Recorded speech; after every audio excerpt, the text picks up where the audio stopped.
Bienvenue à tous et ravi de vous retrouver pour ce nouveau numéro du Focus de la semaine. Comme chaque semaine, nous allons parler des faits saillants qui ont dominé l'actualité nationale, mais aussi internationale. Et nous entamons ce focus par ce Conseil des ministres dans lequel plusieurs projets de loi étaient à l'ordre du jour, dont la création d'un comité de pilotage pour le projet d'intégration numérique en Afrique de l'Est. De quoi est-il question? La suite dans cette séquence. Dans le cadre de son engagement à renforcer la connectivité numérique, le gouvernement de la République du Djibouti a lancé le projet régional d'intégration numérique en Afrique de l'Est, en collaboration avec la Banque mondiale. Ce projet, piloté par le ministère de la Communication chargé des Postes et Télécommunications, vise à améliorer la connectivité haut débit et à favoriser le commerce numérique dans la région.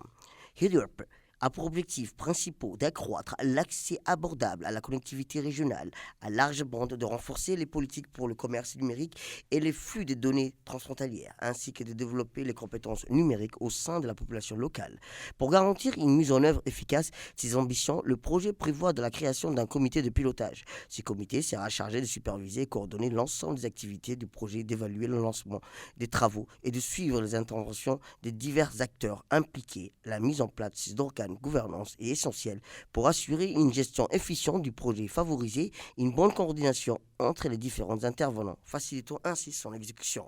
Et cette visite historique pour le renforcement des relations entre deux pays, le président de l'Assemblée nationale d'Illeta, Mohamed Dilleta, renforce les liens avec la Somalie. Explication.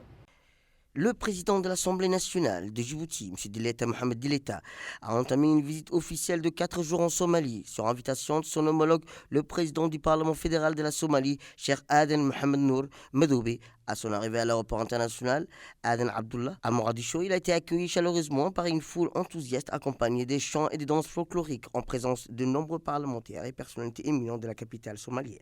Cette visite s'inscrit dans une dynamique de renforcement relation bilatérale entre Djibouti et la Somalie, et elle fait suite à la visite de coopération d'amitié effectuée par le président Cheikh Adel Mohamed Nour en République de Djibouti en mai dernier, illustrant ainsi le souhait de deux nations de consolider le partenariat et leur coopération sur divers fronts. Le président de l'État est accompagné d'une délégation importante comprenant députés et membres du bureau de l'Assemblée nationale, ainsi que du groupe d'amitié parlementaire djibouto-somalienne. Parmi les membres de cette délégation figurent les honorables Saleban Daher Bele, Djibril Abdillahi Migani et Oubah Abdillahi, Aïcha Mohamed, ainsi que M. Ahmed Hassan et Abdou Issa Boulale, Abdurrahman Mohamed Alale et Hussein Mohamed Ali, le secrétaire général. Au cours de son séjour, le président de l'État s'entretiendra avec son homologue somalien et d'autres responsables gouvernementaux pour discuter des moyens de renforcer la coopération entre les deux pays. Les échanges devraient porter sur des sujets d'intérêt commun, y compris la sécurité régionale, le développement économique et les initiatives visant à améliorer le bien-être des populations. Cette visite témoigne de l'engagement de deux nations à travailler ensemble pour un avenir meilleur, tout en soulignant l'importance des relations historiques et culturelles.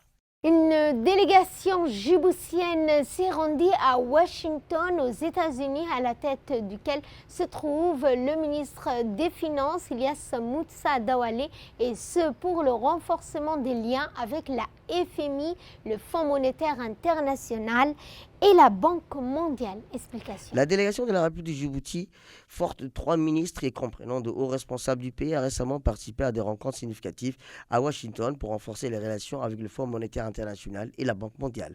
Lors d'une réunion avec Djihad Azoul, directeur du Fonds monétaire international pour le Moyen-Orient, la délégation a discuté d'instabilité régionale et la crise logistique et alimentaire, ainsi que des impacts du conflit ukrainien sur l'économie djiboutienne. Les représentants du FMI ont reconnu les défis croissants du pays tout en affirmant leur soutien au développement. La délégation a également pris part à cet événement ministériel lors de l'Assemblée annuelle de la Banque mondiale où la reconstruction des ressources de l'Association internationale de développement a été abordée. Ces fonds cruciaux destinés aux pays les plus pauvres, nécessitant un renforcement des engagements de donateurs pour faire face aux défis mondiaux.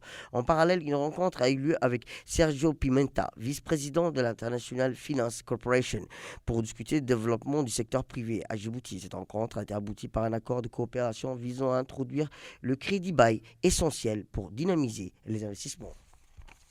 Nous allons parler santé cette fois et contraception avec cet atelier crucial à Djibouti. Un référentiel national sur la contraception a été organisé, à la tête duquel se trouvait le ministre de la Santé, Dr Ahmed Roble Abdili. Le ministre de la Santé, Dr Ahmed Roble Abdili, a dirigé un atelier déterminant pour l'élaboration d'un référentiel national visant à établir des critères d'admissibles pour clients aux méthodes contraceptives. L'événement s'est tenu en présence de la représentante du FUNEAB à Djibouti, Mme Ache Ibrahim Jama. Cet atelier s'inscrit dans un cadre objectif global, renforcer les capacités professionnelles de santé concernant la contraception, en particulier pour les femmes à risque durant la période post-partum. Les discussions ont également porté sur l'intégration de nouvelles méthodes de planification familiale dans le but d'améliorer l'accès des femmes à des méthodes contraceptives de qualité à long terme. Depuis plusieurs années, le gouvernement de la République de Djibouti, en partenariat avec l'UNIFEM, met en œuvre un plan d'action ambitieux pour améliorer la qualité des services de planification familiale. Les principes d'intervention, en collaboration avec le ministère de la Santé, se concentreront sur l'amélioration de la gamme des services, l'augmentation de leur disponibilité, ainsi que le renforcement de la chaîne d'approvisionnement des produits de santé reproductive et de planification familiale. La diversification des méthodes contraceptives modernes, des repositionnements des méthodes à long terme sont des axes stratégiques essentiels pour programme national de planification familiale. Le ministère de la Santé, soutenu par le FUNEAB, est ainsi engagé à un processus d'amélioration continue de la qualité des prestations en matière de planification familiale. Et dans l'actualité internationale, nous allons parler de ces déplacés. Bien près de 30% des Soudanais ont été déplacés pour cause de guerre. Explication. Ils sont 11 millions à avoir été déplacés à l'intérieur du pays. 3,1 millions, ils ont fui vers le pays voisin, a déclaré Amy Pop, directrice générale de l'OIM, lors d'un point de presse à Port-Soudan. Le nombre de personnes déplacées a augmenté plus de 200 000 depuis septembre, a-t-elle ajouté. En conséquence, les maladies se propagent rapidement et un Soudanais sur deux lutte pour obtenir la quantité minimale de nourriture nécessaire à sa survie. La famine s'est installée dans le nord du Darfour. Cette semaine, les Nations Unies ont indiqué que près de 25 millions de personnes avaient besoin d'une aide humanitaire, que plus de 750 000 d'entre elles souffraient d'une insécurité alimentaire. Ces affrontements ont éclaté en avril 2023 et ont dégénéré en violence dans la capitale Khartoum et sont étendus à l'ensemble du pays. Plus de 24 000 personnes ont trouvé la mort selon l'Armed Conflict Location and Events, data un groupe de surveillance de la guerre. Les récentes inondations survenues au cours de l'été dans l'état soudanais de la mer Rouge de l'Est du pays ont également provoqué des déplacements des populations. En Ouganda, plus de 3 milliards de dollars ont été mobilisés pour moderniser le système ferroviaire. Explication.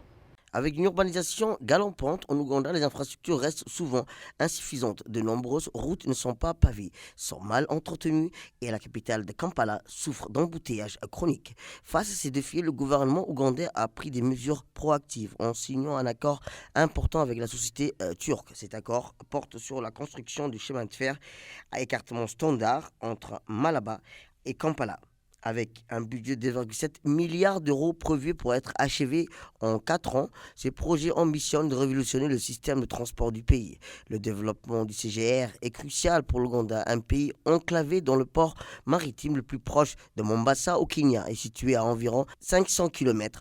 Le chemin de fer vise à faciliter le transport des biens et à réduire les délais et coûts logistiques et à améliorer la qualité des vies des citoyens. Cette infrastructure devrait aussi offrir des avantages environnementaux en diminuant les émissions de carbone liées au transport routier. Pour clore ce focus, nous allons au Sénégal, où ce pays, en quête d'une révision avec son programme avec le Fonds monétaire international. De quoi est-il question? La réponse dans ce commentaire. Le Sénégal se prépare à réviser son programme à le Fonds monétaire international suite à un audit récent de la situation financière commandé par des nouvelles autorités. Cette démarche fait suite aux préoccupations soulevées par les résultats de l'évaluation qui révèlent un tableau économique préoccupant. Selon les conclusions de l'audit, le pays affiche un déficit budgétaire de 10% du PIB, presque le double de 5,5% initialement annoncé. De plus, le ratio de la dette par rapport au PIB a atteint plus de 80% à la fin de l'année 2023. contre 113% précédemment déclarés. Ces données alarmantes sont en décalage avec celles qui avaient été prises en compte lors de la signature d'un programme d'aide de 1,8 milliard de dollars entre Dakar et l'institution de Bretton Woods en 2023. Face à cette nouvelle réalité, les autorités sénégalaises jugent ce programme désormais caduc, entraînant sa suspension. Le gouvernement sénégalais se concentre sur la conclusion d'un nouvel accord avec le FMI, espérant finaliser les discussions d'ici le premier trimestre de l'année prochaine. Et c'est sur ce point que prend fin ce focus. Merci à vous de nous avoir suivis. Excellent programme sur Télé Djibouti.